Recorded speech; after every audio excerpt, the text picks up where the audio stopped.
देखिए, सबसे पहली बात एक चीज़ मैं आपको क्लियर कर देना चाहता हूं, अगर आप ये सोच कर आए हैं कि इस वीडियो में मैं आपको HDFC डिफेंस फंड का टोटल रिव्यू करके दिखलाने वाला हूं, तो ऐसा कुछ होने वाला नहीं है वीडियो में। तो इस वीडियो को आप यहीं पर स्किप कर सकते हैं। बट एक चीज़ मैं आपको ये बताना चाहूँगा, जो आज मैं बात करने वाला हूँ इस वीडियो में, HDFC डिफेंस फंड को लेकर बात करने वाला हूं एंड डिफेंस सेक्टर को लेकर बात करने वाला हूं। मतलब ओवरऑल ये कह सकते हैं आप कि इन्हीं दोनों चीज़ों को लेकर ज़्यादातर हमारी बातें होंगी, बट मैं फंड का रिव्यू नहीं करूंगा। देखिए, सबसे पहले एक बात तो आप समझिए, अब फंड का रिव्यू किसे कहते हैं, एनालिसिस किसे कहते हैं? भाई उसका कुछ पुराना ट्रैक रिकॉर्ड हो तब तो, किस तरह की पोर्टफोलियो रही है पहले, कैसी चेंजिंग हुई है, क्या टर्नओवर रेशियो रहे हैं, शार्प रेशियो क्या है, ये तो काम करते हैं ना जब बैक रिकॉर्ड हो। बट ये फंड ही नया है, रिटर्न्स भी नहीं है कुछ, मैं क्या आपको दिखलाऊंगा, तीन महीने की रिटर्न्स है। तो ये डिस्क्लेमर था। अगर यहाँ तक आपको बात समझ में आ गई है तो अब आपकी मर्जी के ऊपर डिपेंड करता है, वीडियो को आप आगे तक देखें या फिर यहीं पर आप छोड़ दें, क्योंकि मैं नहीं चाहता हूँ कि कुछ गलत फहमी में आकर आपका टाइम फालतू का खराब हो जाए। देखिए, सबसे पहली बात, आप स्टॉक में निवेश करें या फिर म्यूचुअल फंड में निवेश करें या फिर लमसम के जरिए निवेश करें म्यूचुअल फंड में या फिर SIP के जरिए निवेश करें, देखिए सबसे मेन चीज़ क्या होता है इन्वेस्टमेंट करने के वक्त, सबसे ज़्यादा जो मेन चीज़ होता है वो ये होता है कि भाई आप मार्केट को कितना टाइम दे रहे हैं, समझ रहे हैं कि नहीं। बहुत सारे लोग ये सोचते हैं कि देखिए मेरे पास कम पैसे हैं या 200 रुपये 400 रुपये से क्या इन्वेस्टमेंट किया जा सकता है, इसमें तो मतलब इकट्ठा बहुत ज़्यादा पैसा जमा होने में बहुत ज़्यादा टाइम लग जाएंगे। मतलब इन्वेस्टमेंट जैसे शेयर मार्केट की उनके सामने बात आती है ना, तो उनके मन में ऐसा लगता है कहीं ना कहीं कि शेयर मार्केट में वही लोग इन्वेस्टमेंट कर सकते हैं जो लाखों रुपया लेकर बैठे हैं। बट ये सबसे बड़ी गलतफहमी है। म्यूचुअल फंड में भी आप 2000 रुपये से 500 रुपये से इन्वेस्टमेंट कर सकते हैं और स्टॉक में भी कर सकते हैं।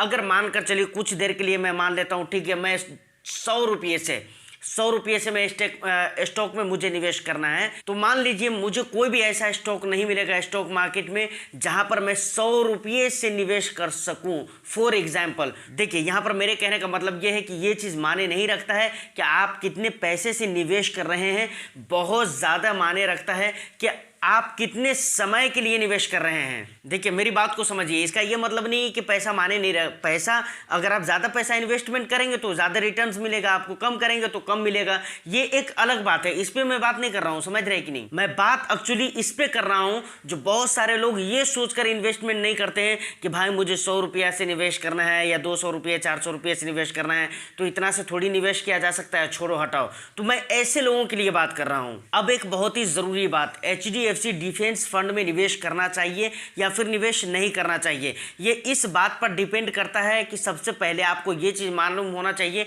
कि डिफेंस है क्या और उसका फ्यूचर क्या है। देखिए किसी भी मार्केट में अगर आप निवेश करते हैं तो उसका फ्यूचर पहले आप देखना चाहते हैं और फ्यूचर का आपको पता होना चाहिए, क्योंकि आपको पता होना चाहिए कि आने वाला जो फ्यूचर है इसके लिए सही है।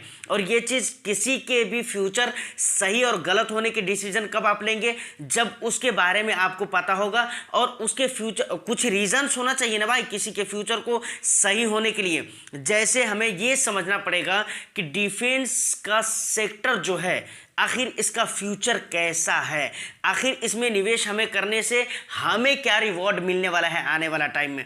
देखिए डिफेंस, सबसे पहले आप ये समझिए डिफेंस होता क्या है। जैसे पुलिस हो गया, आर्मी हो गए, उसके बाद क्या कहते हैं कि CRPF वगैरह हो गए, और इनके इस्तेमाल की जो भी चीज़ें हो गई, जैसे बंदूक हो गए, पिस्टल हो गए, उसकी गोलियां हो गई, बारूद हो गए, उसकी गाड़ियां हो गई, उसके जो भी जेट वगैरह जो होते हैं, मतलब चाहे वो ज़मीन पे चलने वाली गाड़ी हो, चाहे वो मतलब हवाओं में चलने वाली गाड़ी हो, समझ रहे कि नहीं। ये सारी चीज़ें डिफेंस सेक्टर की चीज़ें हो गई, समझ रहे हैं ना। आप इसको इस तरीके से कह सकते हैं कि ये डिफेंस सेक्टर की चीज़ें डिफेंस सेक्टर के लोग हो गए, समझ रहे हैं कि नहीं। और आज की डेट में अगर डिफेंस की मैं बात करूँ तो हर मुल्क अपने डिफेंस को लेकर बहुत ही ज़्यादा एक्टिव है, और इसका सबसे बड़ा रीज़न क्या है मालूम है। अभी पहले इंडियन गवर्नमेंट भी एक्टिव नहीं थी, लेकिन कुछ दिनों से, कुछ सालों से इंडियन गवर्नमेंट भी बहुत ज़्यादा इसको लेकर एक्टिव है, और बहुत सारे मुल्क ऐसे हैं जो इसको लेकर, अपने डिफेंस को लेकर, अपने रक्षा को लेकर बहुत ही ज़्यादा एक्टिव है। देखिए इसका सबसे बड़ा रीज़न क्या है, अभी प्रेजेंट प्रेजेंट में जो कंट्री एक्टिव हुए हैं उनके सामने रीज़न क्या है मालूम है? उनके एक्टिव होने का रीज़न है रूस और यूक्रेन का जो जंग अभी चल रहा है, जो प्रॉब्लम अभी वो दोनों लोग आपस में फेस कर रहे हैं, जिसको देखकर अदर मुल्क और अदर कंट्री की गवर्नमेंट जो है वो अपने डिफेंस को लेकर बहुत ही ज़्यादा मतलब एक्टिव हो रही है। समझ रहे कि नहीं? अगर बात करें हमारे इंडियन डिफेंस सेक्टर की, बहुत ही बेस्ट फ्यूचर है, क्योंकि इंडिया डिफेंस के मामले में जितना ज़्यादा डेवलप हुआ है इससे और भी ज़्यादा डेवलप होगा और भी ज़्यादा एडवांस होगा। जब और भी ज़्यादा एडवांस होगा, आप सोचिए, आपको याद होगा मेक इन इंडिया। देखिए, आपने सबसे प्रॉब्लम क्या है मालूम है? हम वीडियो देखना पसंद नहीं करते, समझ रहे कि नहीं? हम नॉलेज लेना ही नहीं चाहते हैं। देखिए, कल के वीडियो मैंने परसों के वीडियो मैंने डिफेंस के ऊपर बनाया हुआ था, जिसमें आपको पूरा मैंने बिल्कुल सबूत के साथ मैंने ये चीज़ दिखलाया है कि डिफेंस सेक्टर का फ्यूचर ब्राइट क्यों है। ब्राइट होने के पीछे रीज़न होना चाहिए ना। वो रीज़न क्या है, वो चीज़ मैंने आपको दिखलाया हुआ है, लेकिन शायद आपने उस वीडियो को नहीं देखा है।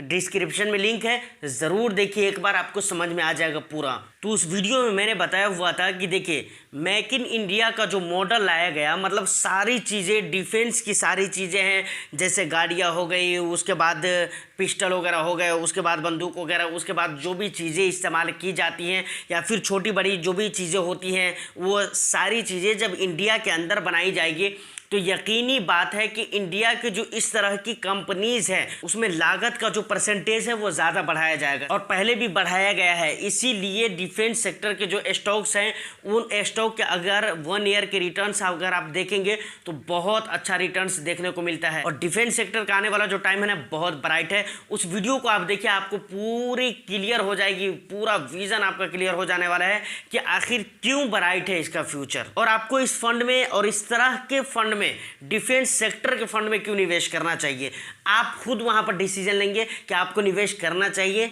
या नहीं करना चाहिए। देखिए, अब पर्सनली एचडीएफसी डिफेंस फंड के बारे में बात की जाए कि इसमें निवेश करना चाहिए या नहीं करना चाहिए, तो मेरे ख्याल से एचडीएफसी डिफेंस फंड एक बहुत ही बेस्ट फंड है।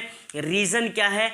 अभी तक जो भी डिफेंस फंड है ना, उनमें सबसे बेस्ट, बहुत ही ज़्यादा, मतलब बहुत ही अलग हिसाब के एलोकेशन की गई है, मतलब इसकी, समझ रहे कि नहीं? एचडीएफसी डिफेंस फंड की जो एलोकेशन है बहुत अच्छी तरह से की गई है।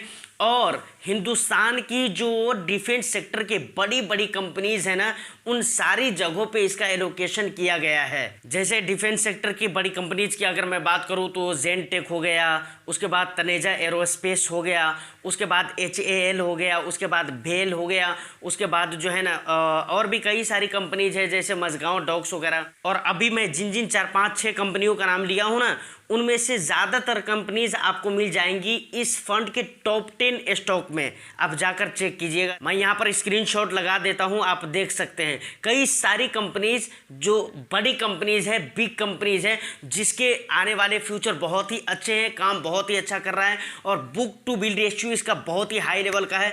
इसके पास ऑर्डर्स इतने हैं कि कंपनीज कंप्लीट नहीं कर पा रही है भाई, मैं ये बात बता रहा हूँ आपको। कंपनीज के पास ऑर्डर्स इतने हैं कि कंपनीज कंप्लीट नहीं कर पा रही है अपने ऑर्डर को, इतने ऑर्डर्स हैं इन कंपनियों के पास।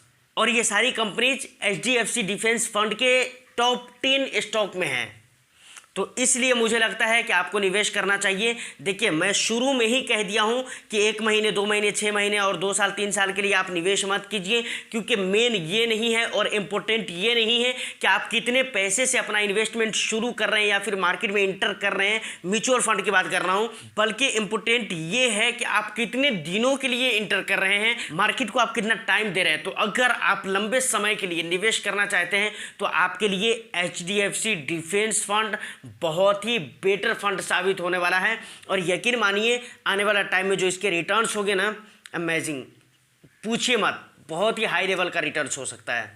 देखिए, ये कुछ ज़रूरी बात मैंने इसलिए किया है क्योंकि ये फंड अभी नया नया लॉन्च किया गया है और इस फंड को लेकर काफ़ी इन्वेस्टर्स में एक्साइटमेंट देखा जा रहा है, तो मुझे लगा कि इस पर एक वीडियो आनी ही चाहिए। तो फिलहाल आज की इस वीडियो में इतना ही। उम्मीद करता हूँ कि वीडियो आपको अच्छी लगी हो। वीडियो अगर अच्छी लगी है तो वीडियो को एक लाइक करके शेयर ज़रूर कर दीजिए हर उन लोगों के पास जो लोग इस तरीके की वीडियो देखना पसंद करते हैं। फिर मैं आपसे मिलता हूँ किसी नेक्स्ट वीडियो में, और चैनल को ज़रूर सब्सक्राइब कर लें। All the best, thank you for watching.